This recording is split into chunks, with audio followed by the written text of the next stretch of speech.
So when I first got here in Austin, I want to talk about this. You were up in Canada. You were in Toronto, filming for the new Triple X movie.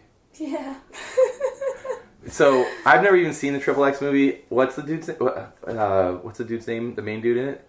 Vin Diesel. Okay, so you're laughing about it. No, it's good. It just doesn't seem real. It's kind of like crazy to think that just happened. Like, did you get to meet him? No. Okay, so he wasn't there. He already left when we got there. Yeah. To do a scene in the new Fast and Furious. I guess they're filming it in Cuba. Another Fast and Furious? I guess. Okay. But yeah, some dude hit me up on Instagram, and I was like, "What? This is some sort of joke?" Like, this guy's like, "Hi, I'm a producer for the new Triple X. We're looking for a small cameo from young athletes like yourself." I was like, I'll send him a message. Who knows? Yeah. So I sent him a message, he called me up, and he's like, "Yeah, this is legit. Expedite your passport and give us Danny Lightning Bolt's number, and we want you two to be there. We saw that burrito and the Lightning Bolt video of you two, and we thought it'd be, or actually." That's when he dropped this one on me. He was like, "Yeah, Vin Diesel and the director showed me this video of you guys and really thought it'd be a good idea for you guys to come out." If you're that's...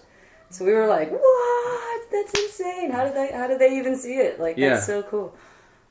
So they flew us to Toronto, put us up in this really nice hotel, and we just... Do you guys take your bikes? We did, and we didn't know if they needed them for the scene. Like, literally, this all came together in a matter of, 2 days. It was like, "Hey, how soon can you get your passport? Okay, here's your flight. We'll see you." And then, so it was this whirlwind thing that just, kind of just happened. And then all of a sudden, back to the daily grind. I get off the plane, I'm bartending an hour later. Yeah. Oh my gosh. What were you guys just, hanging out in the background? Or were you supposed to be certain characters? Or were you supposed to be yourself? We're supposed to be... I don't know if you can even tell me. I don't even know, if I'm really allowed to talk about too much of it, but... Let's just say, if you've seen any of the other Triple X movies, and there's usually some sort of fun scene where there's a montage of celebrity athletes, I think in the first one, I just put it on the day before we left just to get a refresh, and the guy goes to a party, and then there's who bumps into Matt Hoffman, Rick Thorne, Mike Vallely, Rooftop, all these people. You just... Something similar like that. They're all hanging out at parties at the same time. Yeah, that's what, I guess, how you get the ball rolling to Triple X, so you can have a way to blow stuff up and jump off of things. So. Were there any athletes up there that you recognized? Were there ones from other sports and stuff? Yeah, Chad Curley was there. Oh, cool. And then other sports, they're super cool. This pro snowboarder girl, Jamie Anderson. Okay. She was up there. We kicked it with her for a while. She was super fun. Had a lot of neat stories about some projects she was working on, doing backcountry snowboarding, jumping out of the heli, and showing us what it's like to, how you can die, how not to die on this mountain. It gets intense up in the mountains. We're just rolling around on little kids' bikes, but that's cool. So we met her, then this Italian supermodel, she's an international supermodel from Italy. Okay. Roberta Mancini, I think her name was. Anyway, she was really cool, very Italian. Didn't really get to engage too much language barriers. She couldn't speak English very well? She could, but I think she was just kind of doing her own thing. Yeah. And then we met, there was some skateboarders, TJ Rogers skates for Red Bull. Okay. And let me see what else. Yeah. I don't know. That was pretty much it. All of us were in a scene. There was a lot of people there, and then... Spent the 1 day shooting, and then it was time to come home. Did you guys get to even go see the city or anything? So the first day we got there, we went to a wardrobe thing, and then this is where I feel super guilty because there's 1 million people in Toronto. I wish I would have called or I just didn't know we were there for work, so I just, you always feel guilty going somewhere where 1 million people. You feel like you should have hit up. So anyway, that's kind of like my trip here to Austin. Oh gosh, yeah. It's so hard to, so this was a really rare thing, this whole project, but then going to Toronto when it's sunny out. Yeah. It's in the, 50s. That's beautiful for up there. I've only ever been there when it's like you said, the snowy tundra. When it's super snowy. Yeah. So, we just had that 1 day there, and, we pedaled around, got caught up in Kensington Market. There's all these cool stores and tons of spots everywhere. It was I love Toronto. I didn't know I loved it so much till I actually got to spend a day there, you know? Yeah, it seems like it. I mean, it was awesome when it was like, I was freezing my balls off up there. I'm sure it would be awesome in the summer, so. Yeah, and then they have like so many spots we didn't make it to, you know, they've got Joyride, on our way to the airport, we saw some dirt jump park like right along the way. Oh, wow. We're like, what? Dang, this place is blowing up. Between that and all the ledges and everything everywhere, I was just like, oh my gosh, we have to come back. So, how long till that movie actually comes out? It's probably like, a year or more? I'm guessing early 2017. Oh, that's crazy. Yeah.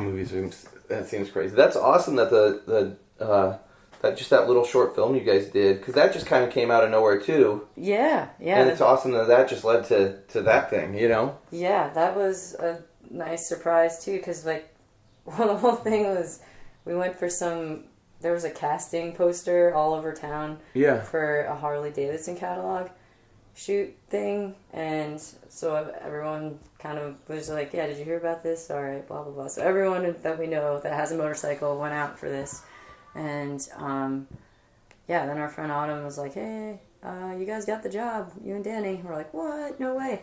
So then her friend Ben that she works with, it was him and her, she's his assistant. Yeah. We didn't know that we just thought he was like a badass photographer, but we didn't know he's like cinematographer. Yeah. You know, he's like, hey, you girls seem pretty rad, I'd love to shoot with you for a day or two, I like what you're doing. So we're like, alright. So that just kind of came about. We didn't really think it was going to be, we didn't know what to think really. We had no expectations. We were just like, no, it turned out awesome.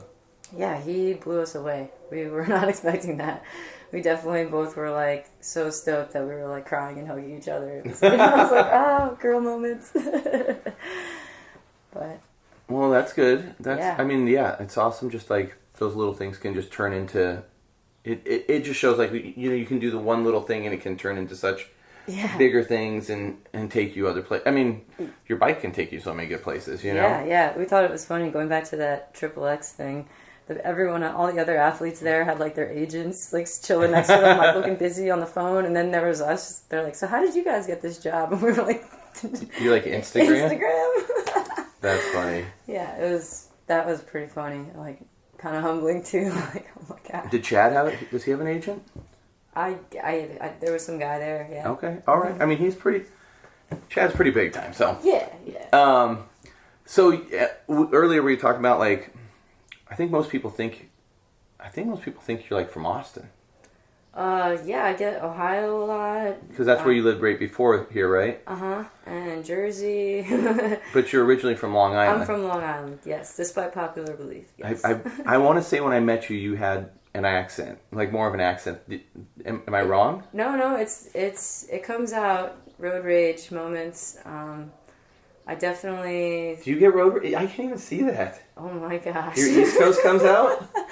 I feel like I have a few friends I should refer you to for that side of me. That's you don't really want to be in the car with me sometimes, but especially here in Austin, the driving is so bad. Oh my god. Yeah, it's definitely getting hectic down here. Oh yeah. So yeah, you grew up fully, like you went to high school and everything in Long Island. Where in Long Island are you from? I grew up in Port Washington. Okay, I have no idea where that's at, but I'm just okay. gonna roll with it. Nassau County, North Shore. Okay. Yeah, I grew up there. Both my parents, they're remarried, so I'd visit my dad on the weekends. Yeah. And a lot of my mom's family, everyone's from in Queens too, so I would go over there and actually just from like going to shows and just being kids in the woods hanging out, that's where I met Daren Meenan. Yeah, Daren. Yeah, Daren's awesome. I love Daren. Yeah, I used to do Manmade. Yeah. He does the 7 line, which is like with the Met stuff. Dude, so badass. Yeah, I went on a mega tour with Daren. He's like, dude, it was like one of the funnest trips ever. That one, it was like a man-made trip, and he's such a good dude. So yeah, Daren rules. So that's who kind of got you into BMX. Totally. Yeah, I was like, he was the homie out of all of our homies that would come out with his bike all the time. Yeah. Even if it was to see our friends band play, or didn't matter where we were. But he was in Port Washington with just his bike, just cruising down this hill, and I was like, Daren, what are you doing out here? I mean, I knew him from out there, like where my dad was, and he's like, no, I'm going to some jumps out here. Like, the trails are right down the street. I'm like, the trails? I live here. I should know if there's some sort of something cool going on, So I was like, can I check it out? So I went over there and I saw people riding jumps, and I thought that was the coolest thing ever. I was like, oh my god, this is here. Like, how can I do this? How can I start? Like, where do I sign up? You guys were pretty young then, weren't you? Yeah, I mean, I was just finishing high school. Oh, so you're like 17, 18? Yeah. Mm-hmm. And it took me till about like freshman year of college to really get a bike together. But what was your first bike? Actually, it belonged to that dude. Do you remember George Castronakis? Yeah, no, I know George. He was on that trip with us. Yeah, George is awesome. Totally. So I bought. He got a new bike for Christmas, so I got his S&M Dirt Bike Classic with a little gusset up front. Yeah, and 20. It was a 20 and a quarter. Oh, perfect. Yeah. He gave me a frame and fork, and I still have it. It's in my mom's garage. Oh, that's awesome. She's so mad. She's like, "Why do you have this?" I'm like, "Oh God, no, please." You're like, I can't get rid of this. I know. But, I remember it was red, and had the stickers were in yellow. It came with standard 2-piece strip bars, and, that's a pretty decent first bike. It was rad, yeah. So did you just go out to the trails and just start trying, or did you start cruising around with just the homies, or? So I think Daren took me to the Union Skate Park, like Long Island just got a park way out east. Yeah, I know the name, but I can't put a picture with it. It was blue, like with was it yellow the half walls. cement and half metal one? No, that's Greenport. Okay. But the Union Park, it was like an indoor park that opened. It didn't last too long, but it got Long Island through a couple of winters. But, yeah. Anyway, I went there for my first time, and I didn't have a bike, but I just went. He's like, I just tagged along and wanted to see what was up, and we got there, and I think that's also when I met Vic Ayala. Oh, yeah. Because he was the gnarliest looking dude in the park, loud, pizza face, matted hair. And I was just like, well, that way, he'll probably give me a straight answer. Was Vic from Long Island? Yeah, Vic was from Long Island, too. So, while I'm hanging out in these bleachers and I'm watching everyone do their thing in this park, I'm like, there's no girls. I want to know, And, I've been bugging Daren for a while about the bikes, and everyone that is at the port trails, what's up with girls? Are there any girls that ride? They're like, yeah, there's some that race. Not really do this stuff, and I was I want to believe you, but I don't. Did none of those? I mean, the only girl I really knew of that was freestyle was Chris Daughtry, and did they not know who Chris Daughtry was? I mean, I feel like they're a generation away from that. You know? No one really knew of any. I think it was only later that Brian Irochi, he kind of raced, and he's from Long Island.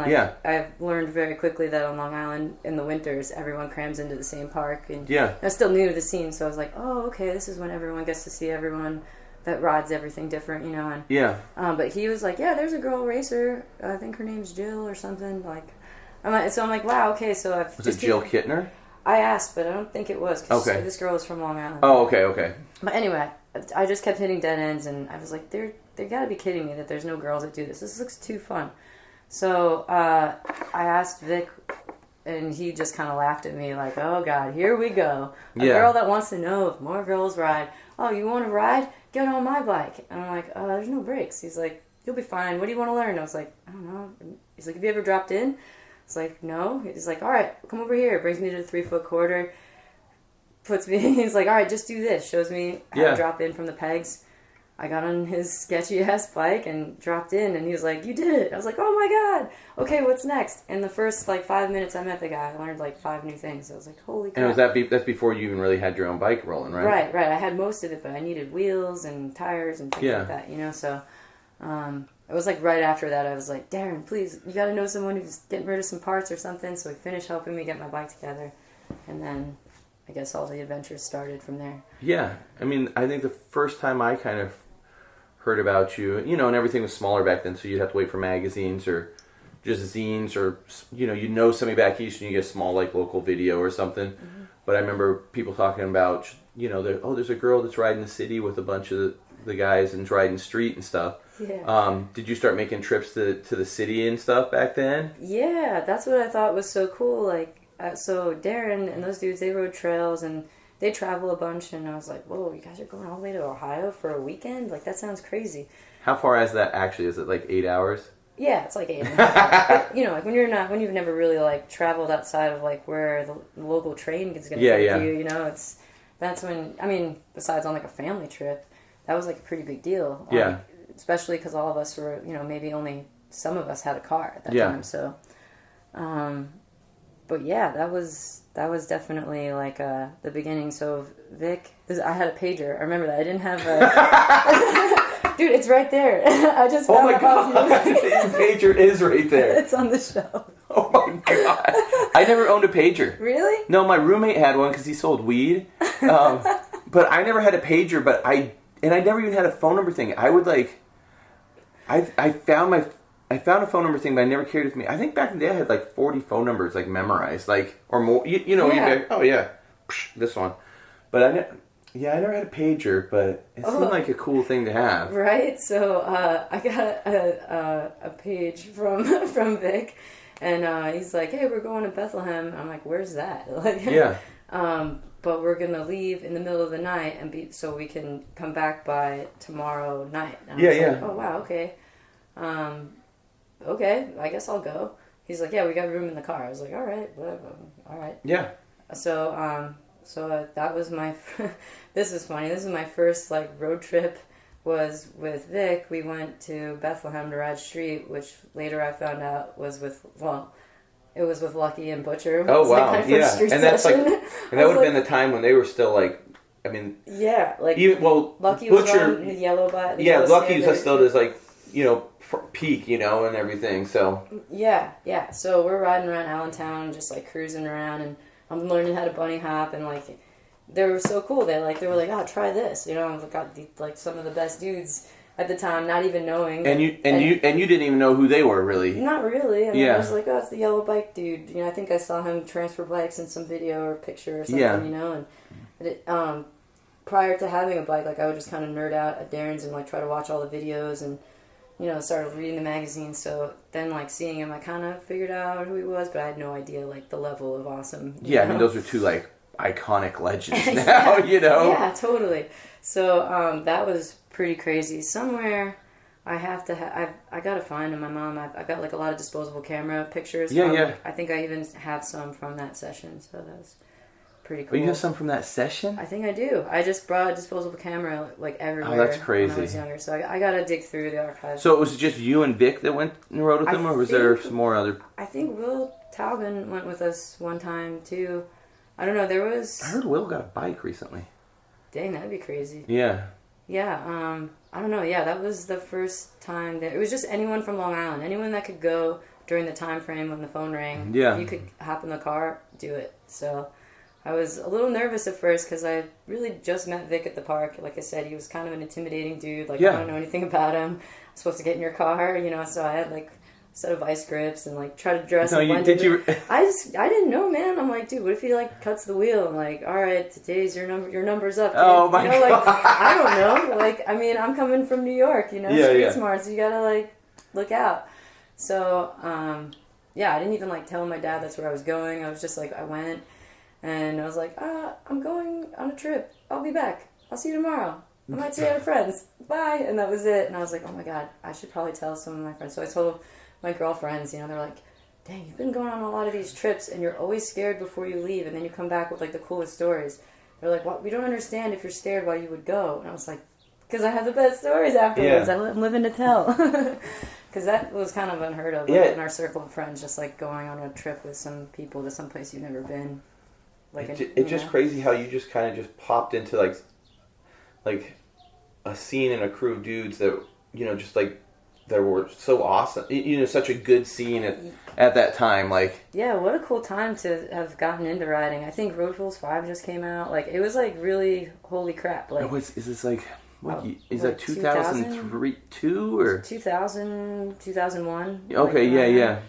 Yeah, so that was, like, right around then. And then, like, I figured out later in life why I think Vic always invited me to go ride with him is because whenever you, like, have someone that's really stoked and they're just starting out riding, and then you show them something, and you kind of buzz off them, like, pulling it. And it's awesome. And they're just so stoked. So I think that was kind of what I did for Vic. So he brought me a lot of places and kind of, like, took me under his wing. So that was pretty cool. But he, so he took me a bunch of places, and then that was when he was going to Jersey and filming a bunch with, like... was he on FBM by then? Yeah. So his FBM part... that was sick, and then a lot of that was filmed up by my college. Oh, really? Yeah, it was, like, right down the street at the university down the street. So that was I don't know if I should blow up spots, but no, I'm kidding, you know. No, anyone could find it, but it was just fun that, like, that was a cool time of just, like, I thought everyone rode like Vic. I didn't know that wasn't, like, normal, you know? Just So you're just seeing Vic ride, and you're like, this is what everybody's riding, like, in the country. You didn't know, like, Vic's, like, this one-off, like... I just knew that it was so freaking hard. Like, I could barely... Like, I was just learning how to bunny hop, and I just felt so far behind, but I was like, I'm gonna try harder. Was Vic going in the city riding with Ed then? A little bit, yeah. We'd meet up with him. But, like, at first, it was just, like... Vic is kind of like a loner. He'd go like at like the most random times, like when you wouldn't expect to see anyone out. So it'd be like midnight, and you'd be like, "Hey, we're going to ride." I'm like, "Oh, who's we?" And it'd be like, "Oh, me and Combs," or just some. Yeah, I know Combs too. Yeah. So he'd just pick me up, and we'd go ride in like all hours of the night, and then that was it on weekends. But no one knew. He was kind of like a ninja. He got in the city, rode everything he wanted to ride, no hassles. He's got so many. I mean, that's half of his like. Thing is so many people have like these ninja mythological stories, like this guy would come in, he'd do this stuff, half people didn't even know his name in the city. He'd do this stuff and he'd just dip out, like so that's crazy. That's such a good time to come up. So like after a year or so you were starting to progress and stuff. And you kind of had your little crew. When did you... I mean, it feels like you just kept the traveling thing going, like... Yeah, so I think one time... Well, actually, I got hurt pretty bad. A lot of people know about this. The brake lever in the thigh. I was going to bring up the brake lever. Yeah, and that was about that same time, wasn't it? Yeah, maybe it was like 2001. Did one of the magazines run the X-ray of that thing? Yeah, I think it was BMX Action. Oh, I remember seeing it. Like, dude, it's crazy. So fill people in on what happened. Because... All right, so I just learned how to do like double peg stalls or something, right? On a ledge or on a ramp? On a quarter. Okay. There was a concrete quarter out at Greenport, and I don't know. I just was like so psyched. We've been riding all day. You're out in the northeastern tip of Long Island. It's not really near anything. And I was just kind of worn out, and I went to do it. My back peg missed, and then I just slid down the quarter, but like my bars turned, and all my weight, I just fell like on my handlebars, but not really. It was actually all my weight on my thigh. Yeah. On top of the brake lever. It was a Tech 77. Was it a Tech 77 that still had the ball, or did somebody grind? You know how people grind the ball off? Right. That's what everyone was thinking. They're like, oh, it's probably because one of those. But it actually was just an OG uncut. Okay. I see. I always would have thought it would. Because when people would grind those down, they'd make them kind of sharp sometimes. Yeah, well, this was just like some weird random act of, I don't know, but freak accident. So I fell, and then that thing was in there. We went to the local hospital. And it was like...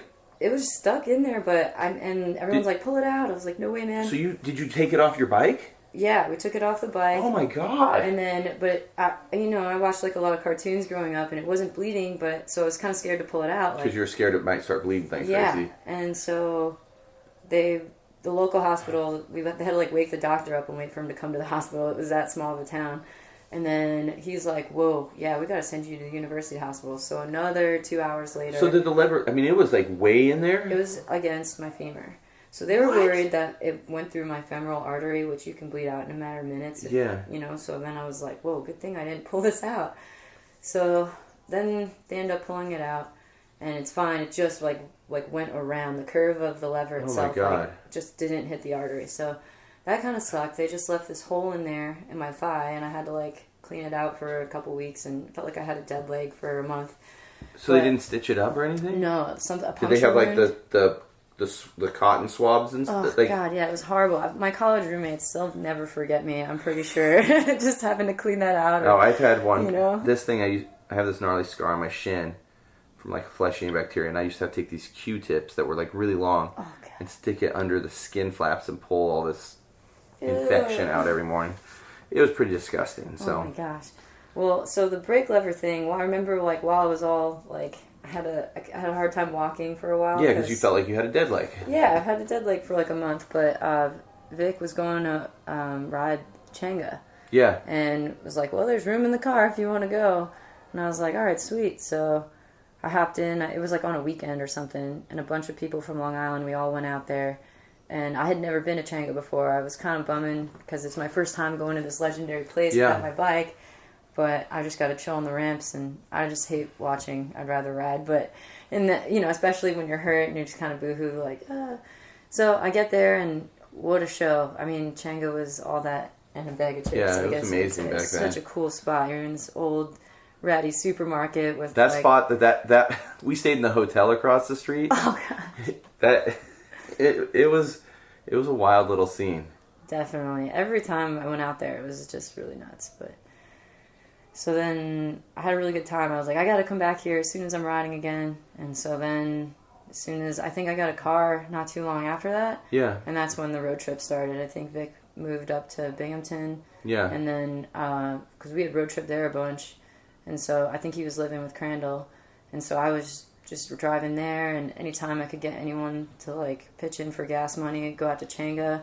How far of a drive is that from Long Island? That was a good 8.5 hours. So that was fun, though. I mean, we did a lot of trips, and just around the tri-state area, always going to Jersey. Hackettstown, the late night session. I mean, Hackettstown, the one, that park Tizio used to ride all the time? Yes. Okay, yep. Mm-hmm. That was cool. And when you go to those places, would you see like Tizio and dudes like that riding that? Who'd you see? Who was riding? Who were kind of locals at Chenga at that time? Well, at Chenga, it was Carrie Sayer, Anthony Psycho, Jason Purrs. There's so many people. Jake Finley. Okay. There's so many badass locals out there. Like, and Pat Schrader, of course. Yeah. I met him on one of my trips to Binghamton. He was at Crandall's house, and we became friends. And then anytime he ended up moving like across down the street from Chenga, was like, hey, if you guys are ever passing through, you can crash at my place. So I'd go pretty much ended up moving into his basement at one point. Oh, really? So, once I finished college, that was like how I ended up out there. I just like, actually I was dating someone, and we bought a house like down the street. You bought a house? Yeah, we saved up a bunch of money. Easy to make a lot of money in New York, and if you go someplace like Ohio, you can get a house. I'm sure in that area it was probably fairly cheap. Yeah, you could get a house for under 100 G's for, with like an acre of land for less than $100,000. So imagine your down payment and your mortgage is like $600 a month. For two crazy. People. It's nuts. But so that didn't really work. That wasn't a long term thing. You live and learn. But Chenga was sweet. Living in the Midwest, figuring out you can drive like 6 hours any direction, go someplace new every weekend. I mean, I had a really good time out there. Yeah. Yeah. And did you live there kind of till the demise of Chenga? For the most part, I stayed a couple years, 2003 till, literally a couple years, so like 2005. And then I moved to Texas. My friend Adrian, I went on a little trip with her. She was another girl rider I met in Texas. Yeah. And she was living in Arlington and had a room open. Or actually, it was her room. I had to share a room with her for a couple months. That was super fun. So that was but then, is this still before you worked at Ray's? Yeah. I never know you lived down here before that. Yeah, so I moved in with her for like a couple of months. We had some adventures. It was like after... And she rode too? She rode too. So it was like right after Katrina happened. So we lived in this apartment complex where all these like Katrina refugees were, and it was like a live. That was probably intense. It was pretty heavy. I mean, it was pretty much like a live episode of Cops every night. I was like, oh my gosh, I gotta get out of here. So she ended up moving to New York, to Binghamton of all places. I was like, you've never lived outside of Texas. Are you sure that's where you want to go? She's like, no, people are awesome. I'm going. I was like, all right. So she went up there, and then I moved to Pittsburgh. I moved in with Stacy. So real slow. I wanted to slow down a sec. So because I mean, the beginning of this, you were like wanting to find girl riders, and it seems like that you're starting to run into girl riders. Who was like the first real girl freestyler that, or anything real BMXer that you came across that you were like, this girl and I found someone that I can relate to. Yeah. I have a guess who it is. You want to hear my guess? Aaron Donato? Yes. Boom, I knew I was right. I'm glad yeah, okay, I could bring this name up all day, but a lot of the girl riders now, it's still way before their time. She's pretty OG, Yeah, for sure. She was like one of the first, I met her in Jersey. I think she came to New York one time and we cruised around. Is she older than you? We're pretty close in age. Okay. She's just a little older, but not much. But Yeah, she was the first girl. I mean, I saw a picture of her in the magazine and I was stoked. And for everybody listening that doesn't know who Erin Donato is, she was like sponsored by Standard for flat landing in the late 90s. Was it late 90s or early 2000s? Late 90s and early 2000s. Yeah. I think Standard Country, 99. She's got a full part, right? She's got a full part, yeah. But yeah, so that was awesome. So I met her. She was the first girl I rode, but I mean, she was mostly riding flatland, and I was just kind of trying to ride everything. And whoever I was riding with, I just try to just ride wherever. And then we started going to Jersey a bunch to ride some of the indoor parks there. The Incline Club had opened. Yeah. And George Hornig. He was kind of like, he had a friend, a younger girl that was a gymnast. The other half of the building that the Incline Club was in was also a gymnasium for a gym camp, gymnastics camp. So this girl kept sneaking over and borrowing people's bikes, trying to get some runs in and figure out how to do this. And it was Stacy Mulligan, who Vic hit me up one day. He's like, "Yo, Nina, I found you a girl to ride with." I was like, "No way." I'm like, "Great, it's gonna be like Vinny in a wig or something, like, I'm gonna get there and it's gonna be the ultimate disappointment, but whatever." And then I get there and there's this girl in like a leotard and booty shorts, like, "Hey," I'm like, "Is this for real?" I've got like full warrior gear on, like hard cap, rector, fat boy knee pads, like, all this stuff, and I'm just like, well, all right, let's Did she have a bike by then? George pretty much built her up a bike that was like his spare bike, and that's gotta have been so that was so heavy probably back then. Oh, probably like an old two-hipper. It was a two-hip pork. Okay. I'm pretty sure. He gave her the chrome ollie pork, so no one could move it.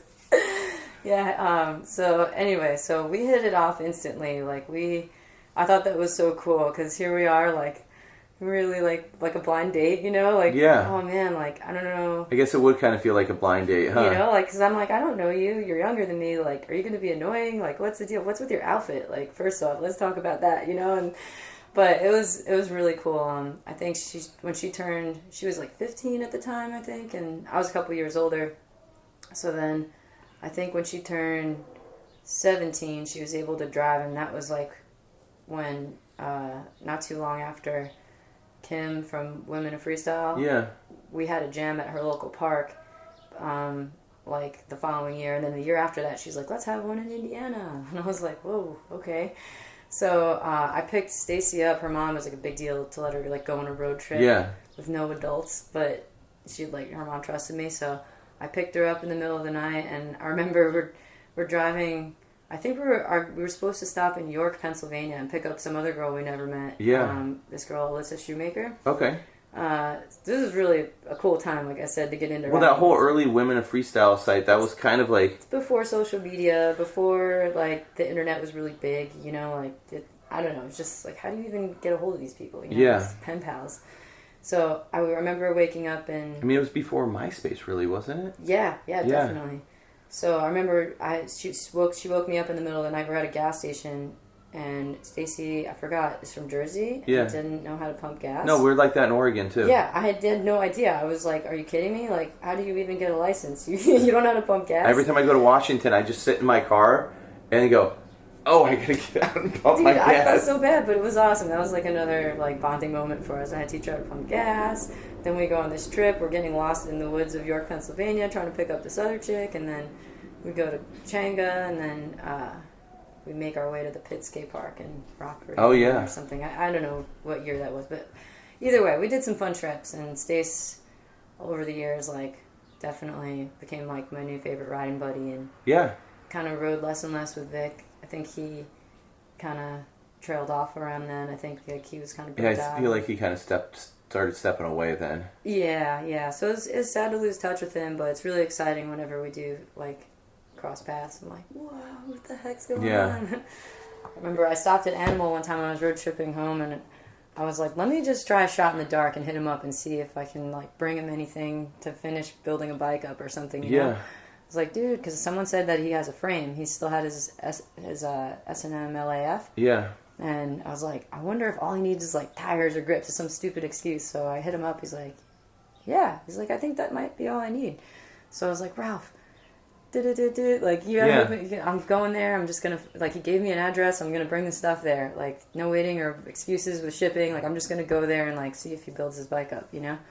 So I went, and he didn't build his bike up. But he definitely, like, did a manual to tail whip on Jessica's bike. Oh, that's like, crazy. Just want to see if I could do something real quick. And just did that. And I was like, when was the last time you touched your bike? It was like months, maybe years, even more. Yeah, he's so good. So, and you brought up Ralph and stuff. I mean, you kind of know that whole kind of OG animal crew. You were kind of around with the beginning of that too, right? Yeah. I mean, you were around. You were riding with some of those guys then. Yeah, and I didn't even realize like how, like I said, I got in at a really cool time, and like the tri-state area is so big yet so small, you know. Yeah. Winters, you kind of run into everyone at some point at one park or one jam or another. You run into those dudes at Hackettstown? Yeah, the late night sesh there. I mean, I see everyone. George D, Grimaldo, everyone. And then when it got nice out in the summer, you know, you'd be cruising around at night. You know, everyone would meet up at Union Square. Yeah. To go ride, and that just and that New York scene then was just, I mean, it was rolling. I feel like, you know. Yeah, it was. The banks still going? Banks were still going. Everyone and anyone and everyone that came through. I think if you just went to Union, you'd find kids to ride with, and you just go shred. That was super fun. I think one of my favorite memories was like the best and worst night ever. Was it Rat Boy and Els and Gons came through? Oh, that's a wild crew right there. Yeah, and everyone was like somehow busy, but I had the day off, and so I got to like show these dudes around New York. And I remember that night I feebled the pace ledge, which was awesome. It was one of those ledges that like huge drop off. Yeah. And like, then I think I also learned, Rat Boy taught me ice picks at the Chinatown banks. Yeah. I was so psyched. And then the little brick ones with the signs? The cobblestone ones. Yeah. Mm-hmm. And then what else? I learned 180s, and I think my cranks were loose or something, and I did a 180 at Union, and my foot blew off, and I broke my ankle. What? Yeah. Night with them? That night with them, and I was so bummed, because I was like, this was like the craziest day ever. Like, I remember, like, watching Gons at the small banks, at the Brooklyn banks. Yeah. Like, trying to, like, do, like, a 90 drop into fakie off of, like, the top of the wall on the small banks. I was just like, dude, I've seen so much crazy stuff today, like, and now it has to end like this. I was so bummed.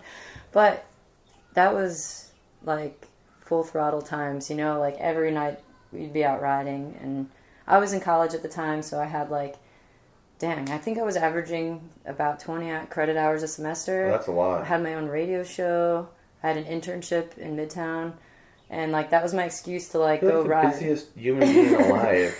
It's nuts. Looking back, I don't know how I did it all, but I still keep very busy, but that's just like a whole other level of busy.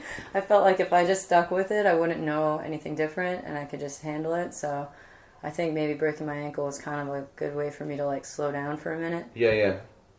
But that was a really heavy time, all in the same, like, month and a half. There was that, broke my ankle, had to get surgery, and then, you know, 9/11 happened, and then Tizio went on us. It was just like such a heavy time. I was like, oh my god! I mean, living in Oregon, you know, with like 9/11, like, you know, I think it was obviously heavy for the whole country, but living, you know, miles away from that, I mean, that had to just been like the gnarliest trip ever, you know. Yeah, dude, it was everything was just... Was your ankle broken when that happened, so you were just, like, chilling at home? Yeah, I was at my college dorm, looking out the window, like, looking at the smoke.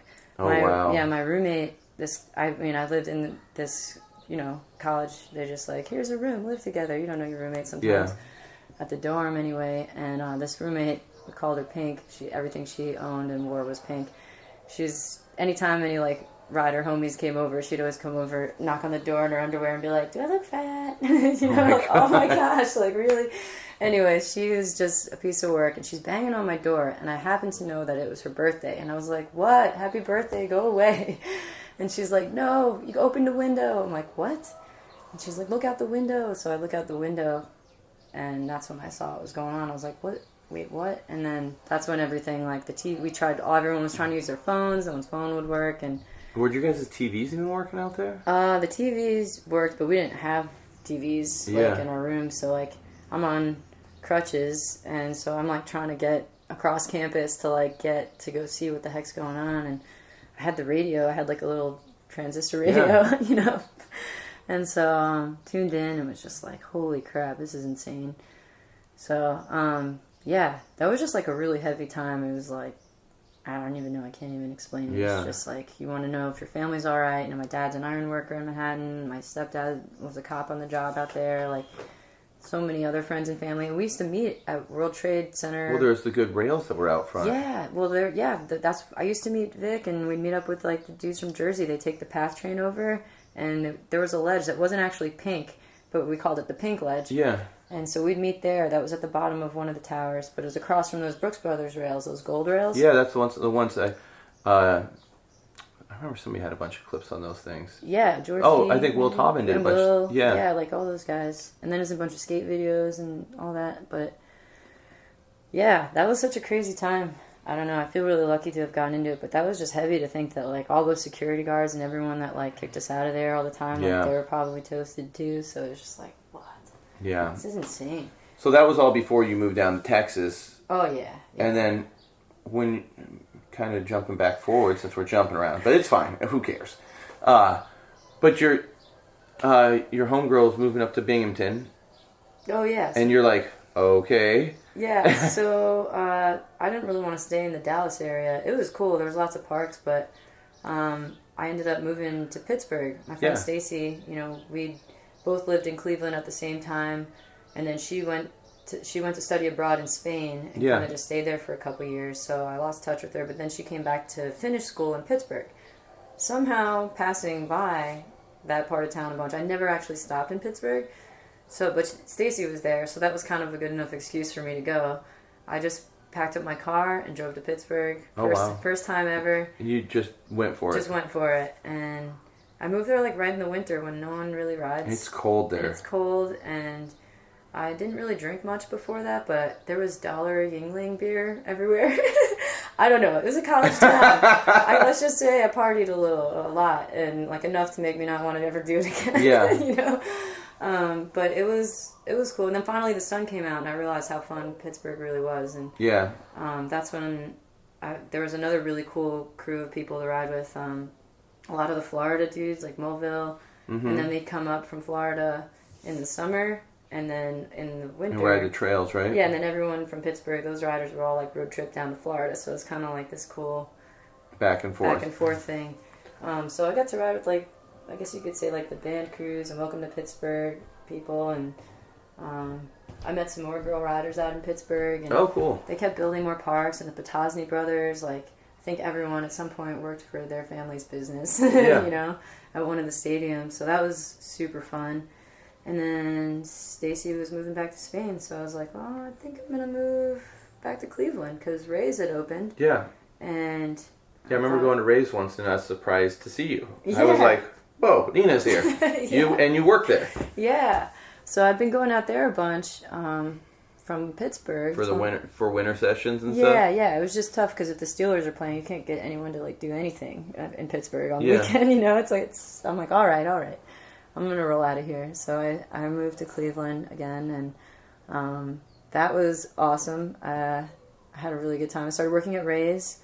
Started working also, which is seasonal, you know, like they close. Yeah, they close in the summer. They close in the summer, so I had to get another job, and I made friends with this guy, Paul, who opened a bar called Now That's Class. It's a pretty big music venue. Okay. Now it's a pretty big music. It's probably the best, like, dive bar you'll ever visit. Yeah. They should probably be called like Paul's Playhouse or something. There's like ramps in it, and there's a basement. You can have a basement show. They spray painted the basement gold, you know, like for the, you know, just because they can. Yeah. But I have so many stories from working there. I worked at the West Side Market at a tamale stand. I did whatever I could just to like stay busy and be able to like afford more trips. Yeah, because all that working is just so you can fund more trips and. Yeah. You know, and I mean, it seems like a lot of the BMX stuff that keeps you going is trips just from like day one, you know? Yeah. It's just like an addiction. So, you know, a passion, something that you just want to put all your efforts into. And something I learned just from like all the customers, you know, as a bartender, you know, like they come in on their lunch breaks and they're so stuck in their daily grind, and they're like, so wait, where did you go? You went to Paris? What? Like they're like, oh yeah, like on your bike, what did you do? Like they're all expecting I went to some like, I hung out at museums and stuff, and I'm like, oh, I rode my bike all over them. Like I got in a fight when I was in Paris. Yeah. So even like a little bit probably before Raised, or maybe in years before that. I mean, you were starting to get recognition, and I think you were starting to get flowed some parts, like, were you riding for DK and a few people at that time? Let's see. I mean, how did kind of, you getting hooked up start coming around? Let's see. I feel like maybe it was like my first contest I ever went to at Malali. Yeah. They had like a King of New York thing, and I went, and like it was all the same homies, and I think that's when like Ralph hooked me up with like, I think I got some pegs or something, and I was like, whoa, let me give you money for these, like I'm not trying to just get free stuff, and he's like, no, like we got these, just keep doing what you do, and I'm like, what? Like this is insane, okay, like, but I don't know, I just always kind of felt weird about that, the hookup part, like where you get free stuff, because I'm like, man, these are like rider-run companies, I see what goes into it, I always want to support, and I just was like, oh my god, I gotta make this count, so I can grind everything, so that largely might still be why I love, doing a lot of grinds, I guess. Well, I mean, I think that's a lot of time, a lot of people, one of the first things I heard about you is like, there's this girl that does handrails, like. Yeah, it's been a little while. Oh, it hurts. Hey, it's been a little while for me since not do the rail. But yeah, so I think then I started kind of trying to make my way to contests. I remember I went to the Roots Jam a couple times. Yeah. I took the bus with some kids from Union. Oh my God. That was pretty brutal. And then I remember the Animal dudes were like, you can ride back with us. We have a van. You can just come in the van with us. I was like, really? Thanks. So, I got to ride back, and those guys were always looking out for me, and then I started the contest thing. Like, I remember it being, like, the best, like, exciting on the way there thing, and then I'd get in there, and everyone's so hard on yourself. I'd, like, forget how to ride a bike. Oh, that's everybody. I mean, that's not everybody's contest, but I think that's 9 out of 10 people with a contest, you know? Yeah. So it was a learning experience, but I kind of liked how humbling it was, and you're kind of just whatever's in front of you. Those things were so nuts. The AM class would sell out in, a few minutes. Yeah. So you'd only get so much time on the course. You'd be getting cut off left and right. Like, good luck, And were you competing against the guys and stuff then, too? I was, yeah. So every year I went, I tried to, I never got last place, but I always tried to make sure I moved up a little, just personally. And then I started making my way to, like, Canada for the Metro Jams. Yeah. That was when Stacy and I started traveling to contests. I don't think she'd been in one yet. And so I remember very distinctly, because I was in college and I had to like pretend to go to the bathroom, but really ran into the college radio station where there was 2 phone lines trying to call Canada to get our names into the AM class. Oh, that's awesome. Because it would sell out like Britney Spears tickets, No, I mean, really in the early 2000s, I mean, the contests that were rolling then were heavy. Yeah. They were super heavy, and those Metro Jams, they were such a big contest. I mean, I remember the Vancouver ones. I mean, people in Portland would be trying to call and get on the list, and you keep calling, and the list is full, and people be losing their mind. Yeah, like, how is it possible? Like, oh my God. So, anyway, I started going up to the Metro Jams, and I love those courses. I was like, oh my gosh, every year I'd, like, set a new goal for myself, to something to try, at least know that I, like, went for it. Yeah. And I remember meeting Jay Meenan for the first time. I was, like, so stoked. Yeah, Jay was one of the first people that started helping you out too, wasn't he? Yeah. I just thought it was funny because he was kind of always, he's like, girls can't ride bikes. And I'm like, dude, shut up. I'm going to kill you. Like. But Jay's like, he's like the nicest dude, but he's like the hardest dude at the same time. Yeah. I mean, it was just funny because it always like got me fired up. I was like, what'd you say? I was like, all right, that's it. I'm going to go grind down this handrail and see what you say then, huh? Like, I don't know. He always brought out a competitive side of me, which was funny.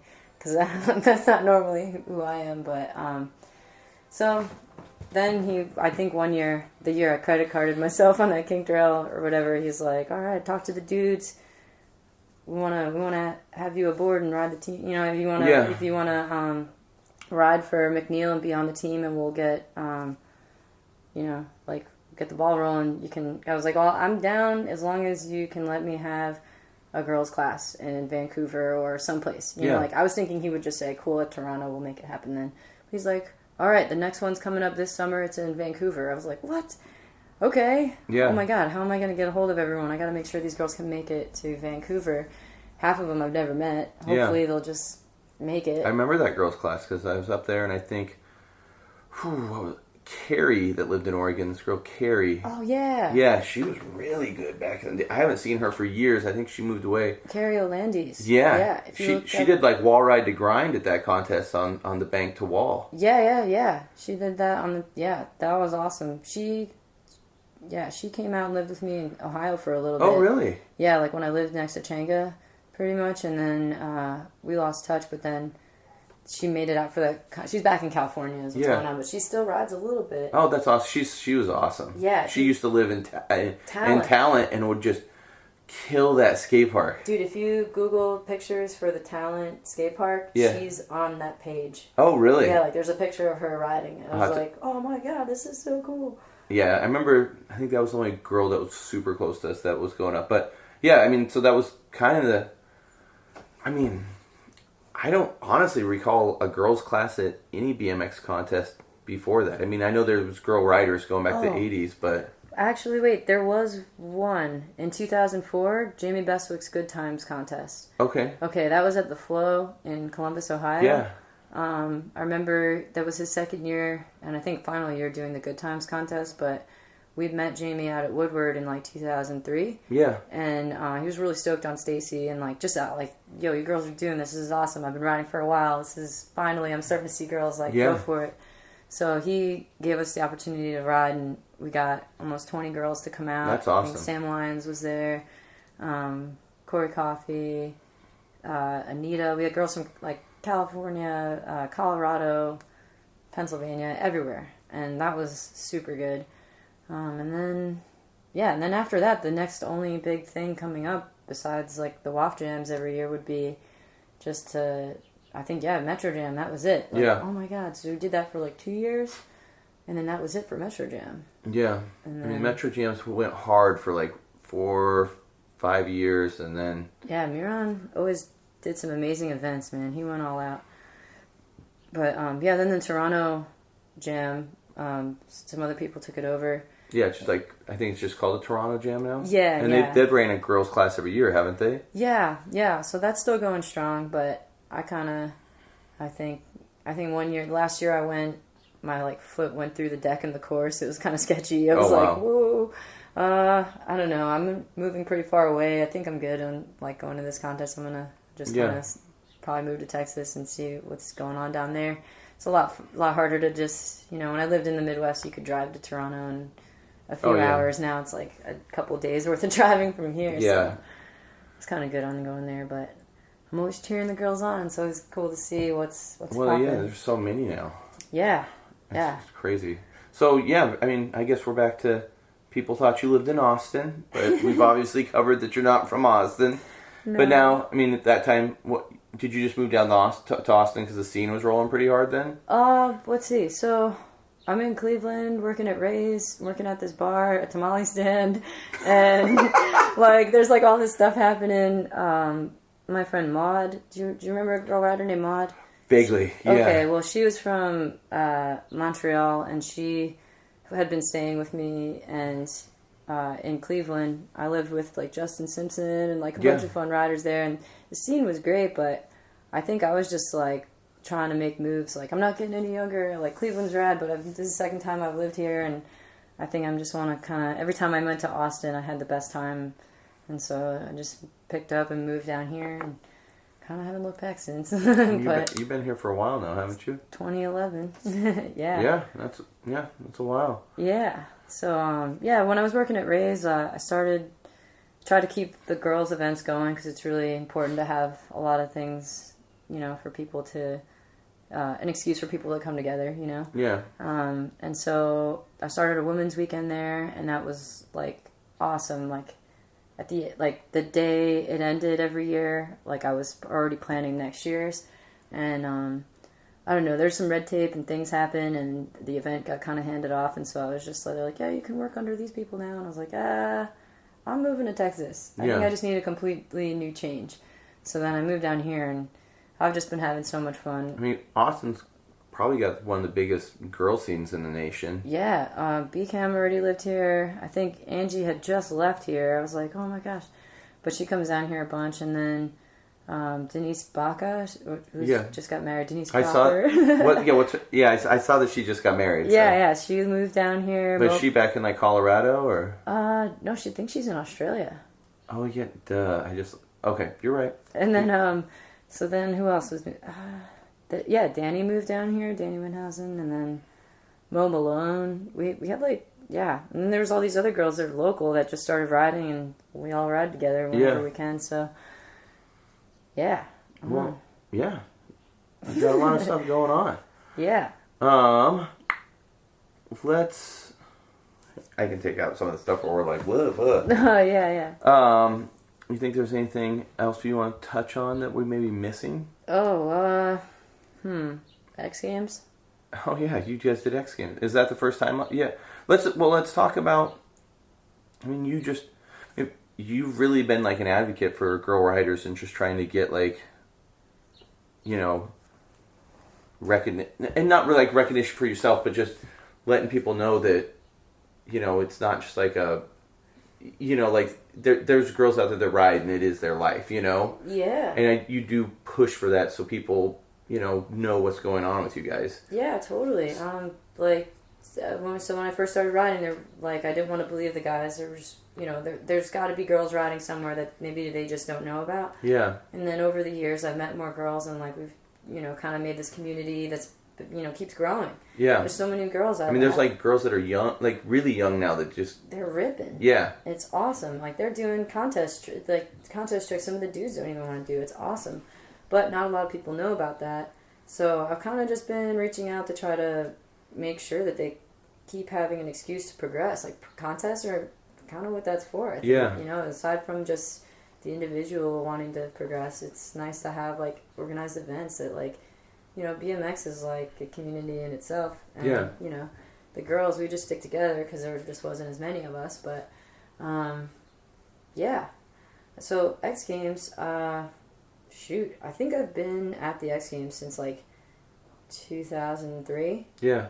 Every year, just whether I'm in the crowd doing demos or clinics, I team up with the girl skaters, boarding for breast cancer, and I think it started off as OP Girls Learn to Ride, or every other year it would change. Some new nonprofit or someone would come in and give us a booth and some ramps to do how-to stuff to get girls in the crowd psyched on trying this. So with that, I remember one year we got Meenan to announce that we were going to get to ride the course, and that was the first year of Mega Ramp. I think it was 2004, and we rode, and we had this TV show from Fuel TV come and film it. It was called GKA, Girls Kick Ass, hosted by Tina Bassich. Okay. Pro backcountry snowboarder. It was rad. But we got some girl racers to come out. Ariel Martin, she was the top girl racer at that point. And, but she's super competitive and was like, I want in on this because I think I met her at Woodward or somewhere. And she was like, yeah. So she came out, and that was awesome. That was really cool. But then I thought, okay, we filled the stands with the crowd, even though we didn't have any music or an announcer. Maybe we can somehow make this turn into something. Yeah. And then so now it's 2016, and we kind of got the same sort of thing going. Better than nothing, but... Are you guys getting last year there was a girls class, right? No. Okay, so let me backpedal a little. So X Games came to Austin. It's on a 3-year bid. And the first year I was sounding all the bells and whistles. I've been reaching out to the girl skateboarders, everyone that I could possibly ask, who can I talk to at ESPN? Who? I know everyone's sweating, not giving up their contact info, but what's the deal? What's it going to take to even get us on the course? Yeah. Eventually a class, something like that. Because right now, the only contests for girls that, if you want to ride really, for prize money, are international contests. We all have to go overseas. FICE and stuff. Yeah. We've, that, the BMX Masters, Yeah, even those two contests been running girls' classes pretty steady for a while now, haven't they? Yeah. Like Simple Session had Sister Session for a minute, but now they just invite 1 or 2 girls to come ride against the guys, and I don't know. I think that one year that they did the Sister Session was like the best thing they could have done for that was awesome. No, I remember it. But well, anyway, so fast forward to X Games. So each year they've kind of broken us off a little more of the bone, So the first year was 4 girls. We can ride during one of the practice sessions. You could ride the street course during the men's practice on one of the days from like 9 a.m. till noon. And it was like, oh, okay, well, are the guys okay with this? I mean, they're riding for money. Like, we're just there on the course. Like, we don't want to get in their way. Like, why does it overlap? Like, we don't, they're like, oh, you need to have, like, medics on the course, like, we didn't really have the budget to, like, have someone else there, or, I don't know, it's just kind of the same thing every year, but we took what they gave us and embraced it and rode, and that was pretty cool. Everyone made it out in one piece for the most part, and so the next year I was, like, tapping at the window again like a bird, like, hey, what do you think? Can we invite 2 more girls? And do you think we could ride the park course? Like, if there's not room for anything official, like, trying to present that always as a priority. But, so they 2 more girls on the park course, but this time we got to have, that was kind of cool because it wasn't during the guys session. And was that last year? That was last year. Okay. And so this year I've got 2 90-minute sessions June 2nd and 3rd for now up to 9 women, which is awesome. Oh, wow. Yeah. So they're pretty blown away. We've got 2 riders coming. This girl, Minato, from Japan, and another girl, Ellie Chu, from New Zealand. These girls... I know. I think I've seen both on... Minato's kind of younger, isn't she? Yeah. But she does, like, truck drivers and stuff? Yeah, she rips. And then Ellie Chu's just got, like... Turn downs. Sick trail style, and... so I guess X Games is pretty psyched. They're blown away that for a practice session that they would have girls coming from so far away. But, I mean, we're hoping to make, have some coverage and, we can, as long as it's cleared by them for whoever we want to have come help us film or take pictures. Yeah. We just want to show that, like, we can do this. Like, we ride all the same courses in the other contests and all that. I think part of the frustration with X Games, too, is not so much, like, for me, like, I'm not trying to, like, go ride and win this thing, but I just want there to be more opportunity. Like, where do you go? Freestyle is fun. I'll always ride, but I'm just wondering for some of these girls that have that, like, foam pit training mentality, like, where are they going to end up? They're going to get burnt out before there's anything to compete in, So I feel like they really... Do you think the European scene with girls is maybe... giving them more opportunities, and that's growing faster than the scene here in the States because of that? I could definitely see that being the case in some states. But, I mean, I think a lot of it has to do with your environment and what's around you, I mean, we've got one girl from here, Hannah Roberts, Mad Dog's cousin. She's young, rides the kitchen. Oh, I've seen she kills it. She kills it, yeah. I mean, she's part of her environment. She's from, and then, I mean, you look at, like, it just dictates kind of where you're from. I mean, you look at, like, Natalie, who I'm close friends with, and you see her ride, and she rides like she's from the Northwest. Yeah, man. She rides big quarter pipes and stuff. But I think it's good. There's so many different styles. Everyone's from everywhere, and it's kind of a good excuse to kind of put us all on the same ramp and just see where it goes. Yeah. I think it's fun. It's humbling, and and it's always just good. I mean, even if it wasn't, girls and boys, but just as a BMXer, growing up, like, seeing a contest or something, and that you can have a piece with that, it gives you inspiration and does push you, Yeah. It doesn't have to be about the contest. It doesn't have to be, about girl or boy, but just, then there is more stuff for BMX. It does, especially when you're young, it does inspire you and push you harder to, like, okay, I want to go out there, I want to do this. And it does take you out of your comfort zone when you are at a contest, because then you're talking to new people and making new friends. Yeah. And then setting yourself up to travel more, Yeah, exactly. And a lot of that fun stuff that I kind of fell into when I got into riding, I kind of just want to keep that going in some way. I mean, I don't know that I'll ever get to meet every girl that rides, but it'd be sweet just if any of that travel bug rubs off on anyone, guy or girl, that's, you cross paths with, it's an adventure. I just don't want it to end, and I just kind of want to keep that tradition going. Yeah. So. Well, I'll be excited to see that stuff this summer. Yeah. Yeah. Okay.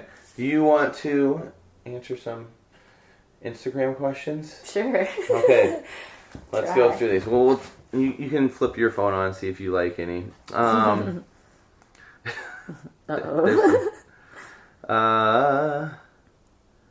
Let's see. Okay. Wolf Brigade Jim wants to know, if you had to make your home and live forever in the East Coast Terminal building, what would the 3 most important things be that you bring? I mean, that building was pretty grimy. Yeah. Well, I guess I would have to bring a lifetime supply of water, pizza, and homies. Okay.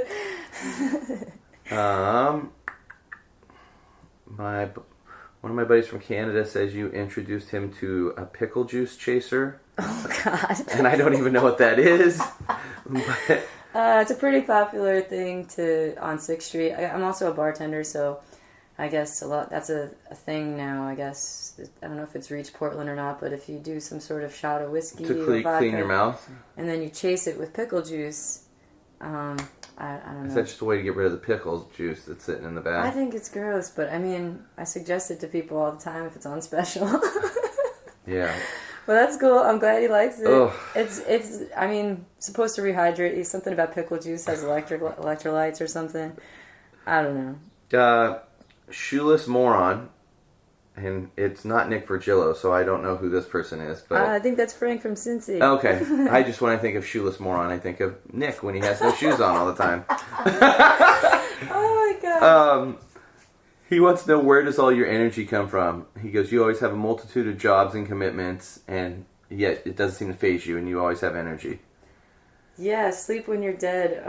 That used to be my motto, but now I'm just asleep half the time. I don't know. I'm not dead yet, but I don't know where I get all this energy. I love coffee. I use the excuse that they designed coffee for days like tomorrow when we have a really long day. I've only drank coffee 3 times ever. Really? It's like bean juice. It's so gross. Oh man, more for us. What about or like that, or energy drinks? I don't know. I love caffeine. Yeah, mine's just soda, which I keep trying to stop drinking because it's so bad for me. But it's really good. Pat Schrader's got a bunch of questions. Oh, okay. Maybe you want to pick one out of that. He's got there's 8 in there. Oh man, I'm looking. He wants to know how your jump roping's coming along. Oh my god. You've known Pat forever, so he's got 1,000. Something about a stripper pole made for Chwa. Oh gosh, one time Pat and I lived in the same house. He lived in the attic. Yeah. Or he needed a place to crash, so he ended up moving into the attic. There was an attic bedroom, and we lived in this house in Cleveland. This girl from the restaurant I used to work with, but she's this lesbian girl, huge, named Tawanda. But her name was Twa, and her girlfriend lived there too. And I never really saw them. I wasn't home. I literally just my room was a storage unit. I was in and out of there. And Pat was like, I need a place to crash. I was like, all right, you can have the upstairs, but just heads up, I live with these girls. They're nice. Just can be a little crazy sometimes. Yeah. So, I came home, and Pat, being the carpenter that he is, had built them a stripper pole.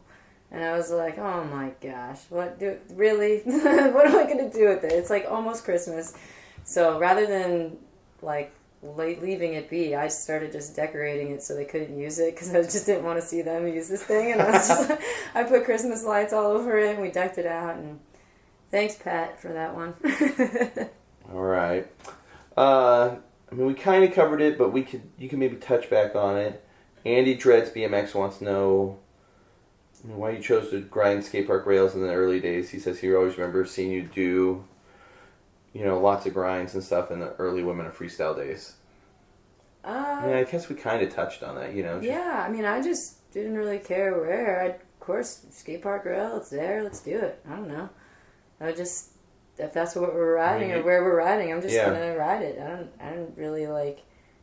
I mean, I guess some people are more particular about. Oh, sorry, I only ride real rails on the street. Yeah, I mean, I think a lot of people kind of peg you as like a super grindy person, but I mean, you know, like but it's like you ride everything. I mean, I try to. I mean, I don't know. I don't really like limiting myself. I'm like, hey, this is where the session is. Let's just ride this stuff. Like, well.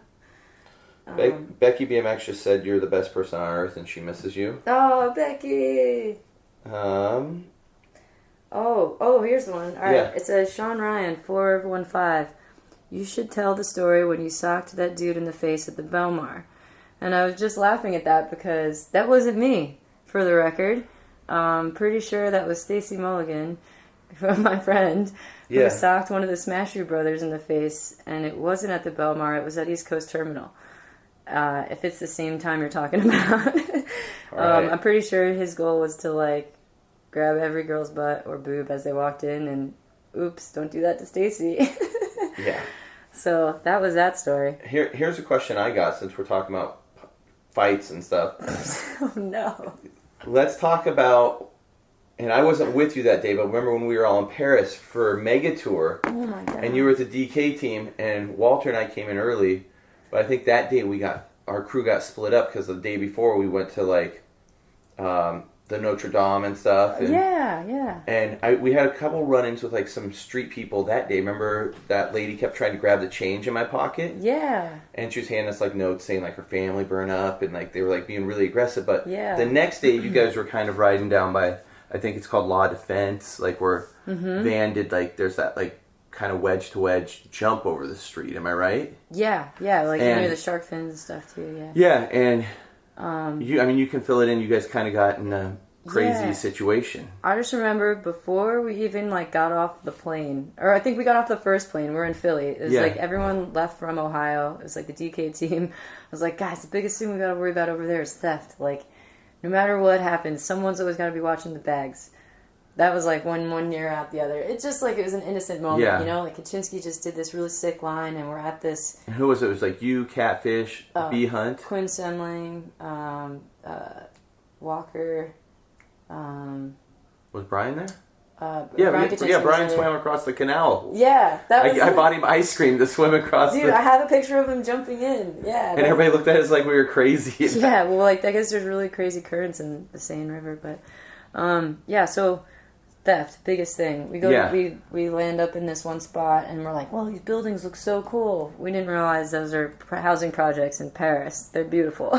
Yeah. So Kaczynski does this really sick line, and all these people are hanging out, and everyone runs over to go check out the footage, to check the clip, but all the bags are just sitting there. Oh, and man. I think I was just like, oh no, like I knew exactly as soon as, before I even looked at the clip, I was like, wait, I like start running back to the bags.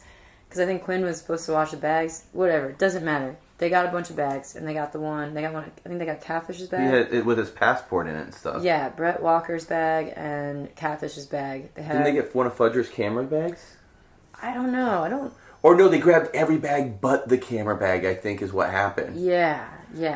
So that was sketchy. We're all circling and... You're like looking for the people. We're looking for the people. And we know half these kids standing around know what's going on. Yeah. And, you know, it's kind of like Robin Hood. You know, like we know someone here is going to like split the, you know, everyone's in cahoots. So all these little kids, and like we all kind of split up, everyone's doing laps, and then I'm in whatever broken French I can speak, or Spanish, I'm like trying to get by this one group of kids, and they're like, no, don't go in there, just wait. And I'm like, they just keep telling me, just wait. And I'm like, no, I'm going to find my friends, like get out of here. Like I pushed past these dudes, and Fudger had found one of the guys with the backpack, and they're just blow for blow, like fist fighting. Fudger gets in so many fights, I swear. I'm pretty sure he came on that trip. He had a black eye when he came on the trip. So then I'm watching, and he's getting his, he's just trying to get this bag away from this dude, and this guy's huge, and just like pummeling him, and I'm like, oh my god, like. Because a lot of these dudes weren't like just French people, they're like immigrants from like North Africa and stuff, aren't they? Yeah, they're just like Parisian, like ghetto dudes that are just ripped and like just super big dudes. Yeah, they're just like mini football players. So I'm like, oh my god, like I just throw my bike at this guy, like overhead soccer throw, like boom, like hoping that will like get this guy off of Fudger, at least so he could breathe for a minute, because he's just getting pummeled. And then like I'm like, oh my god, I don't know what to do. I jump back, and he like kind of looks at me, pulls his fist up, and is like, you're lucky you're a girl, sort of look like. Anyway, goes back to trying to get the bag away from Fudger, and he won't let go of this bag, and he's getting like completely pounded just to hang on to this bag. And I'm hoping, I'm like praying, like no way, like how did the two weakest links get stuck right now? Like where's Kaczynski? Where's Brett Walker? Where's like Brian? You know, like all the big dudes that can like help save us right now. And so this guy drops a bunch of money, falls out of his pocket when he goes back to hitting Fudger, and I'm like, whoa. So I go to pick up the money, and these little kids come out of the bushes, and they're pulling on the money with me, and we're just stuffing our pockets with all this money. It was literally like a cloud of money, just like flying in the air. Like tons of money. Yeah, and we're like, what? And so we're like all pulling this money, and that's when the guy turned around, punched the kid, punched me in the face. Yeah. And we were all just like, what? Because we didn't know, like, he had stopped for a minute to, like, attack us for taking his money. Yeah. But I know it really wasn't his money. That was, like, all of Catfish's money or whatever, you know? So then I get my random wrench out of the bag, and I start chasing this guy into a building, and I'm freaking out because Fudger's trying to catch his breath. He's just, like, trying to, like, gather himself, and finally, like, I see the building this guy goes into, and those guys come around the corner like, yeah, we didn't find anything. Oh, my God, what happened to you guys? And we're like, well, we got a backpack. Yeah. And then some guy and, like, some... Didn't some, like, they have to go get, like, the head dude of, like, the head guy. Like, the head ghetto dude to come down and... Yeah, he came down and was like, what do you need to get out of here? Because the cops came and they wouldn't even do anything. They wouldn't even go in. They were like, we're not going in. Didn't they walk up with the shields and stuff? Yeah, they were like, okay, you guys need to get out of there. We're not going in there. And we're like, well, we can't leave. Which is just crazy because in the States, the cops would come rolling in like, we about to fuck shit up. Yeah, you know? We were like, what do you mean you're not going in there? Like, we can't leave. They have bags with car keys, the team credit card, like the Garmin, everything. Yeah. We are stuck here, whether you like it or not, you know? So the head dude's like, all right, just wait. Comes back with like a pile of keys. He's like, all right, find yours.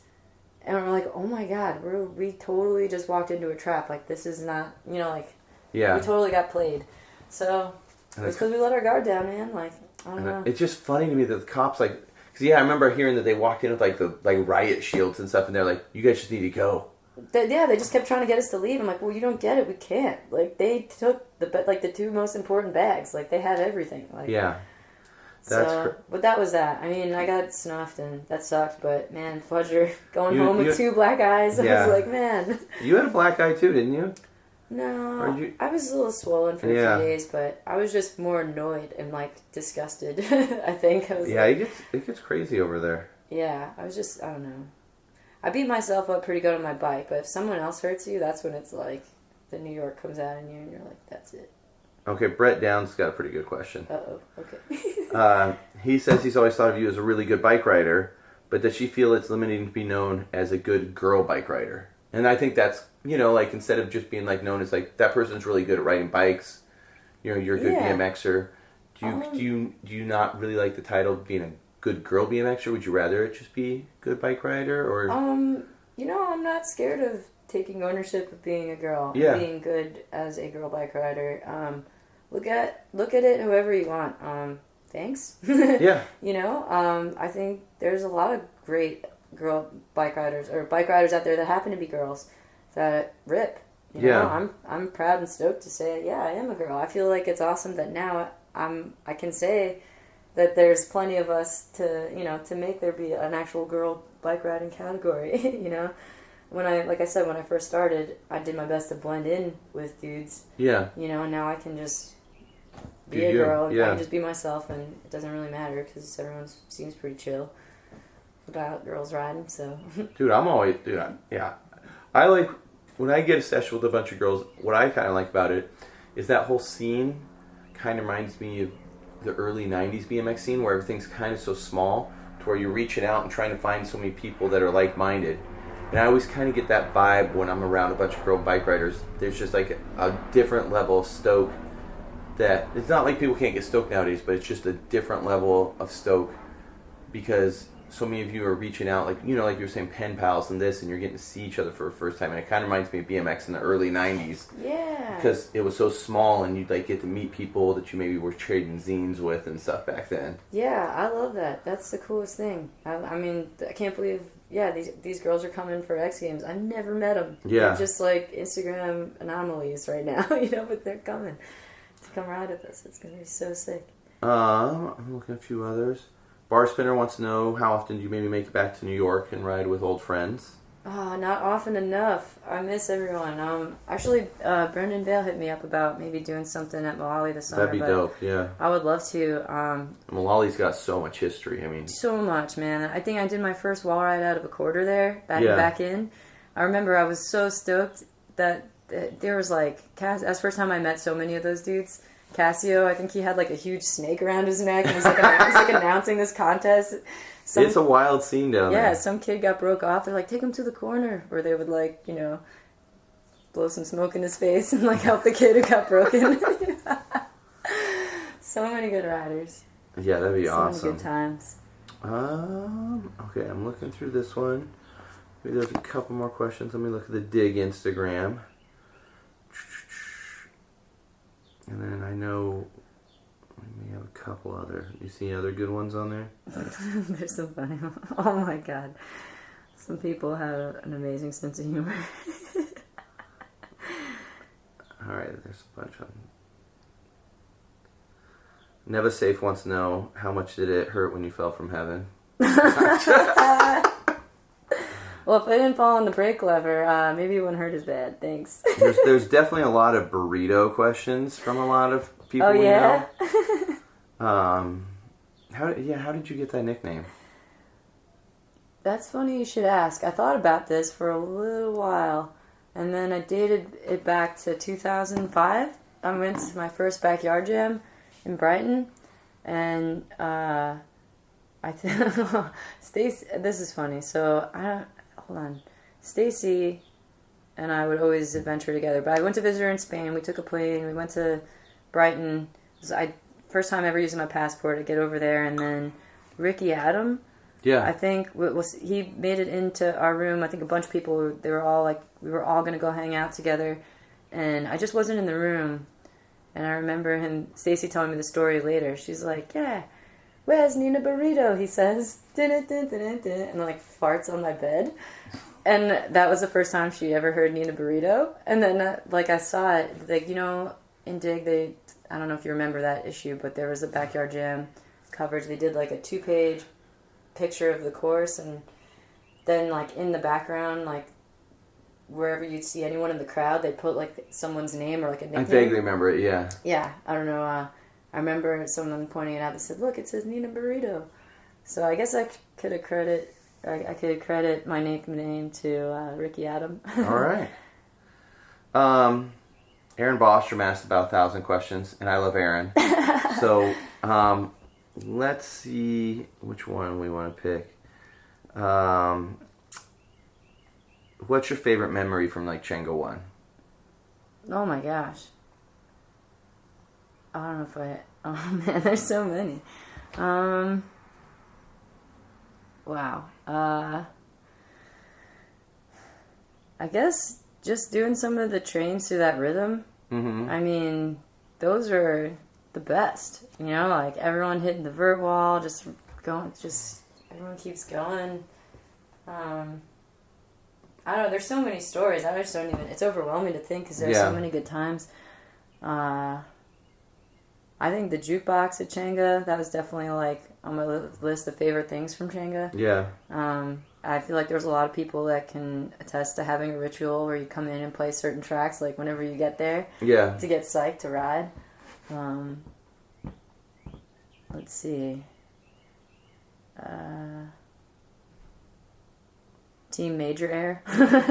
Okay. Those guys. The Quartz Brothers. Those guys are sweet. Yeah. I don't know. We had some girl jams there and stuff, and that was fun.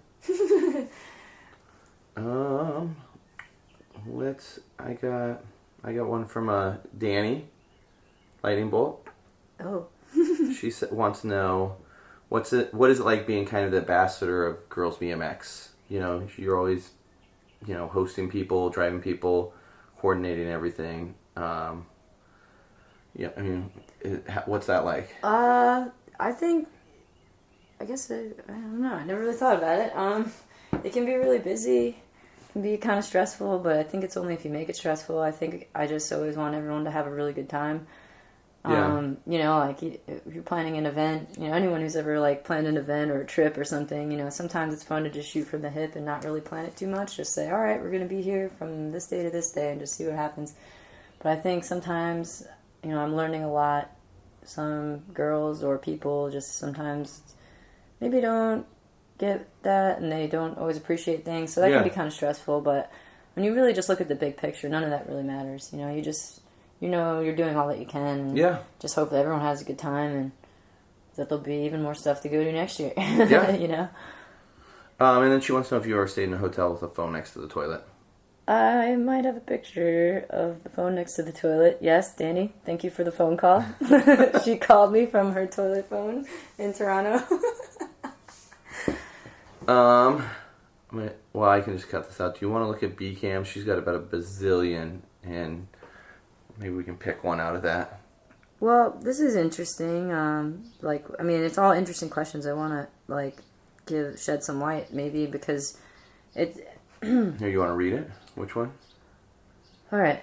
Well, I guess I'll just start with the first one. This question is from Brittany. Yeah. B-Cam. B-Cam. She says, Nina, I see that you've been slowing down more, like not going to as many contests and not doing all the tricks in the bag and traveling less. Are you hitting a point where you don't feel you need to anymore with all the other lady riders popping up, or is age a factor, or are you focusing on things for the future for yourself?